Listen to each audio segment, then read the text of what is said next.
دوکاندارو یو کواتر تیل خو راوړه وروره.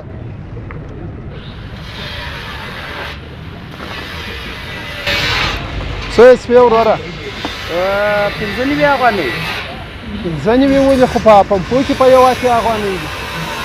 په پمپو کې دا سوپر تیل دی تاسو قربان شم. سوپر تیل ته به دا ډبو کې ایږدي؟ ونه په چیش کې کښېږدم په بوغۍ کې کښېږدم. یا وروره داسې مه کوه. په 1 افغانۍ هغه سوپر تیل هلته په 15 افغانۍ تیل ده په دغه ورکوې. ما ته په زاړه نرخ پراته دي ستا قربان شم هغه خو نوي راوړي دي. چې په زاړه نرخ کې درته پراته وه چې ګران شوه ولې دې ګران کړه نو؟ دغه دې نه دي اورېدلي وایي د ښاره ووځه خو د نرخ یې مه وځه خو ګرده په دغو نه ګران خرڅوله بره ما هم دغو نه ګران کړل. اوس خو ګرده ارزانه کړي چې ولې نه ارزانه کړي؟ نو خو هغه یې ژر خرڅوي هغه دپاره خو نو بره نو خود ارزانه راځي. ما د بیخي پخوا د کړوب کاپیر د وخت تیل پراته دي نو خود بیا ګران ورکوم. ما ته په ګران پراته دي هغه زاړه نرخ پراته دي. یا دغسې مه کوه دا په دوکاندارۍ کې برکت نه لوېږي وروره.